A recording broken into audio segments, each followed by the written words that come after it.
We are live. It is Monday, February 3rd, 2020. Good evening, everyone. It is Monday, February 3rd, 2020. Groundhog Day was yesterday. It was also a palindrome day. It was 02/02/2020. And if you spell it backwards, it was 02/02/2020. It's like it's going to happen again like in 900 years. So be on the lookout for that if you don't mind.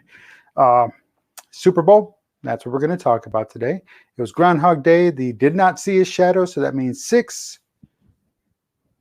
weeks. No, not 6 long. Spring will be here early. That's it. It's an early spring. That's what the prognosticators, Puxatawny Phil, said was going to happen. So there we go. So it's going to be an early winter.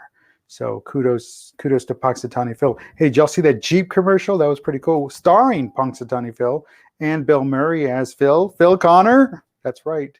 From Groundhog Day, the movie. Yeah, they reprised those roles. Even Ned the Head, he was there too. That was pretty cool. And his brother, Brian Doyle Murray, who was the mayor in the movie, was also in the commercial. So that was pretty neat, kind of reprising those roles. But for a Jeep, just to say that every day is different with a Jeep. So I got to get me a Jeep. Yeah, because I'm going to buy into the hype. Okay, so good evening, everyone. How are you? Hope you had a great weekend. It's Monday again. And you know what we do on Monday? We talk about sports and leadership. Sports and leadership. And that's what we're going to talk about tonight, sports and leadership. And we're going to talk about Super Bowl LIV and your organization. Roman numerals LIV 54. That's right. And congratulations to the Kansas City Chiefs for winning that one. And kudos to the San Francisco 49ers for giving them a good game, for giving the fans a great game, for giving everyone and playing the best that they could on both sides. It wasn't like a lopsided thing, and it wasn't like a shutout. It was a good game, and it had you going to the very end. And that's what I want to talk about is your organization, your Super Bowl, your organization's Super Bowl. And I've talked about this in the past in various forms, various formats. And it's something to seriously stop and think about. What is your Super Bowl? What is your organization's Super Bowl? Everybody has one. You know, some organizations and some departments within the organization is the annual report, the quarterly report, things like that, or making that big sale or bringing in that last clinch sale of the year. That way, you know, everybody's going to get paid, or finishing that huge project that's going to make or break your organization. Those things, those are your Super Bowls. And are you working up to them? Are you practicing for them? And is every day a game that's taking you one step closer to the Super Bowl, your organization's Super Bowl? And so it's something to look at. And I'm going to throw in some words that were mentioned yesterday throughout the game, and some words that are definitely apply in everyday business life and in your life as a leader. They apply. The first one is tenacity. Tenacity. Do you have what it takes? Do you have the grit? Do you have the wherewithal? Are you tenacious? You're going to stick to it. Even though people might call you crazy. Good for them. Because you're not worried about them. You're worried about you. You're worried about the people you're responsible for. You're worried about your organization. You try to be the best you can be. So with that being said, tenacity. You got to have it if you want to succeed. Relentless. It kind of goes hand in hand with tenacity. You've got to be relentless. You cannot let anything knock you down. You cannot let people knock you down. And there's going to be people that are just going to knock you down every step. Well, they're going to try to knock you down every step of the way, but you cannot let them win. You've got your objectives. You know, if they don't have their goals, if they don't have their vision, that's on them. You have got to do what you've got to do to succeed. You have got to do what it takes to, well, the next word is achieve success. Because isn't that the ultimate goal of an organization? Isn't that the ultimate goal of a leader, is to make sure that their followers become leaders? And when they're leaders, leaders make new leaders.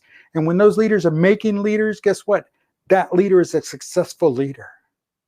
Not because they got things done, but because he created new leaders. He motivated them enough. He got them going. And that's a good thing. That's a good thing. I'm picking up a little feedback someplace. I'm not too sure where.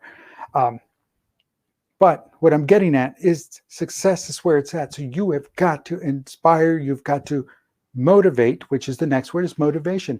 And they have to motivate themselves. And they have to understand that what is going to happen and what has happened and what will happen It's all in the name of forward and moving forward and growing from the past and learning from the past and learning from those past mistakes.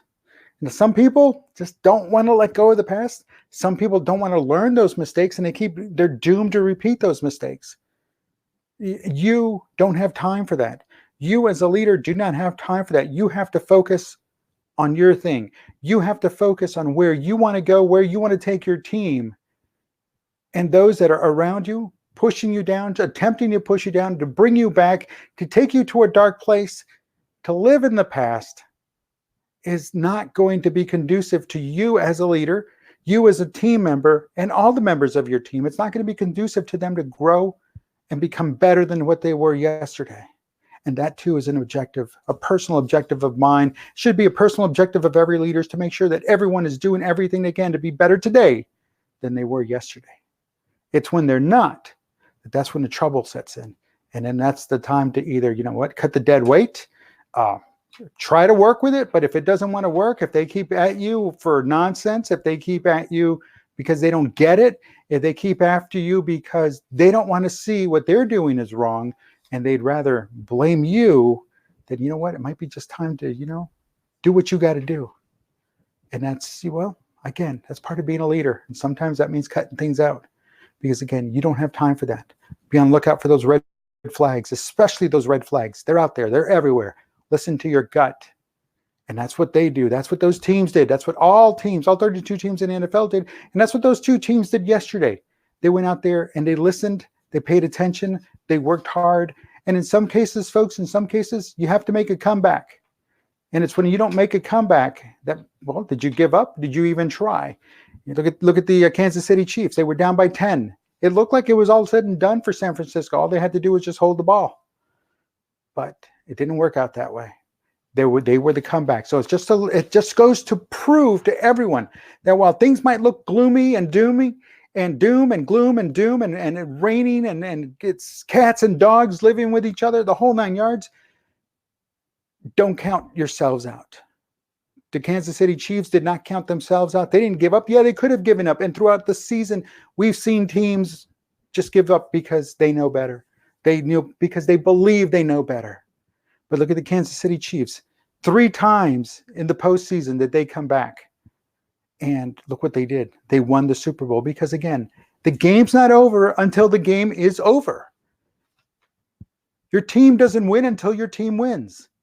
You are not a successful leader until you make more leaders. You see where that goes? Until there's a definite answer. Until the clock hits 0, then the game is over. The game wasn't over in the third quarter. The game was over in the fourth quarter when the clock hit 0, and that was it. And how does that all come from? Where does it all begin? It all begins with trust. It all begins with trust. Any organization has got to trust its leaders, and leaders have got to trust their people.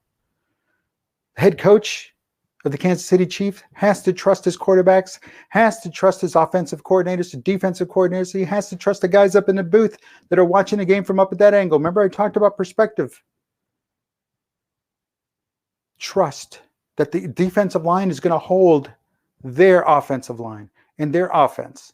Trust that the offensive line, your offensive line, is going to protect your quarterback so he can deliver and he can come out looking like an MVP. But it wasn't just him. It was everybody around him that made him the MVP. So if he's a leader worth his salt, which I really think he is, he's going to take care of his O-line. He's going to take care of the team because without him, he would not have been the MVP of the Super Bowl. And it's just that simple. But folks, it takes a lot to be a success. It takes a lot to deliver on that success. It takes a lot to recognize what is a successful move and what's a move that's going to be dragging you down. What's a move that's going to be slowing you down? What's a move that's basically just dragging the anchor and not letting you go forward? Folks, going forward is where it's at. Going forward is where it's got to be. Going forward is how a leader leads his team to success and how the team members become new leaders. It's just that simple. Listen, have a great evening.